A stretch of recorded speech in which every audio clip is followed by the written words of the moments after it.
Well, hello, 4-5 science teachers. Little did we know how things would turn out for this year, and here we are. And so we're going to start with scientific method. Everything's good to go, ready to upload.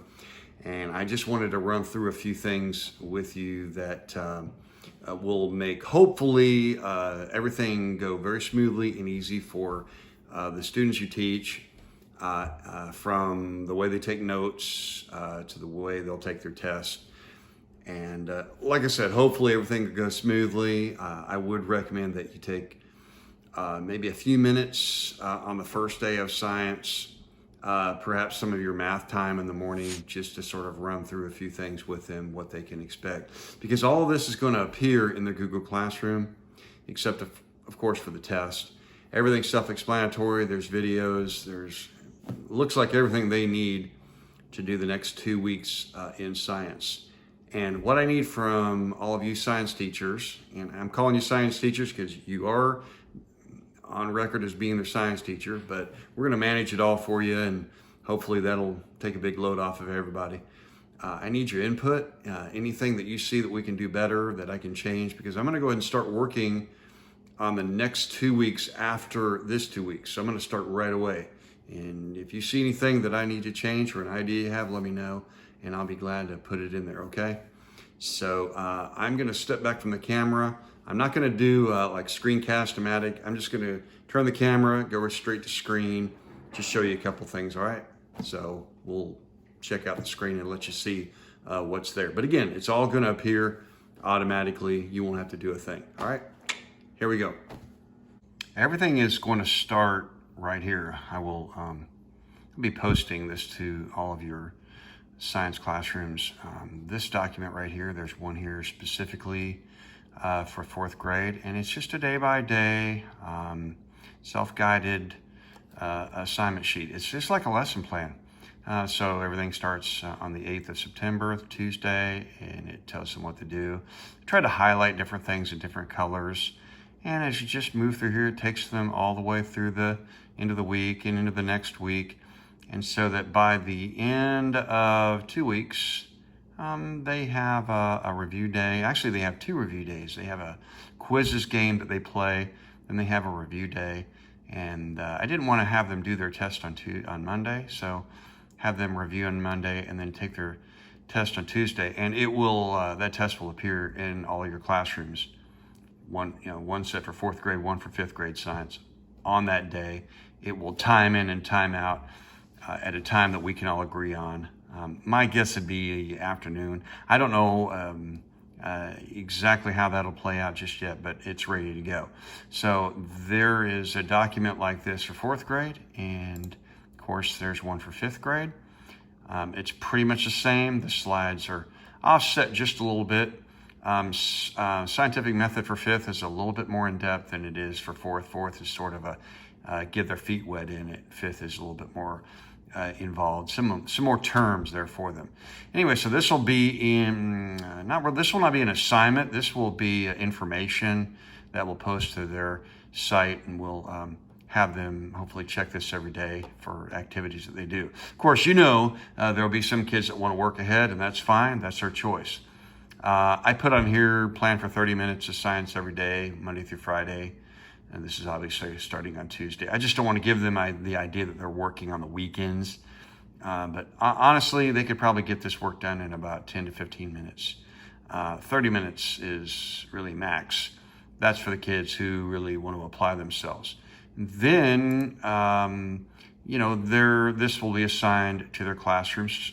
Tomorrow it'll appear. There's a 4th grade set of slides that has been completely modified for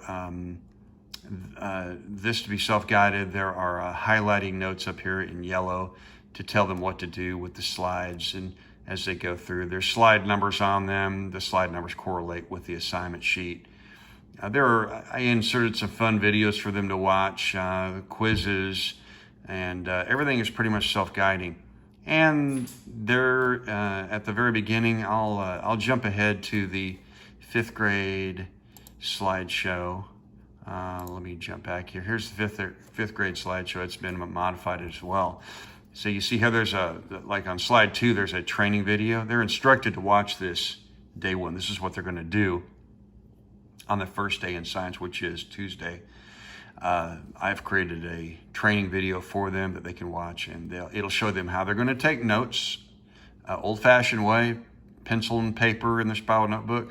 Then they'll take those notes. It'll train them to go from the notes that they write, and then they are all going to create a personal science notebook, basically a digital notebook. So I will drop this copy to all students in all the science classrooms, and it'll be shared to them, and they can, of course, modify their copy. They're going to be adding to it. This is self-guiding. It has a place for them to type their name on the first cover slide. There's written instructions. There's another instruction about a sample slide that I did. I just chose the word microscope, defined it, and then illustrated it. So this is where it really gets fun. They can drag and drop graphics in and illustrate all the different science terminology, vocabulary, which is make or break for EOG and NC check-ins for science and so forth, as well as science concepts that will go in as well. Basically, they're copying the notes from the slides onto paper. Then they go to their slideshow, and then they type in those notes here. Now, you and I both know some of these guys and gals are going to copy and paste straight out of the slideshow. That's just fine. We won't worry about that. And so I did that, and then off they go. There's the next slide, and they start dropping their terms. And it'll be a couple every day that they'll keep track of. Then after they've taken their test, and here's one copy of a test. I'm not going to reveal the whole test, but it has all the teachers' names in there as a pull down, and then of course a place for them to type their name. Each test has 10 questions. It's been modified for these particular slideshows. It's all self-grading, and it will also immediately give them information about the questions that they missed, and then they're instructed in the slideshow. Now, your last day's activity is to go back and type in any question that you missed with the correct answer into your slideshow. And that's about it. That's about the gist of it. And so if you have any ideas, shoot me texts, and I'd be glad to include them. I've tried to make this as fun as possible. It's a virtual world, and I just trying to take the burden off of all of you, and just try to think through how can these kids get as much science as we can pump into them in a virtual world. And this is the best I could come up with. So lots of training videos ahead. We'll be doing some video experiments and things like that to put out there for them. So let me know your ideas. As far as I'm concerned, we're good to go to launch tomorrow. Everything should be good to go, ready to appear in all of your science classrooms. And that's it, all I've got for now. This is Mr. Miller's Classroom, the Sim Guy, saying hasta la vista.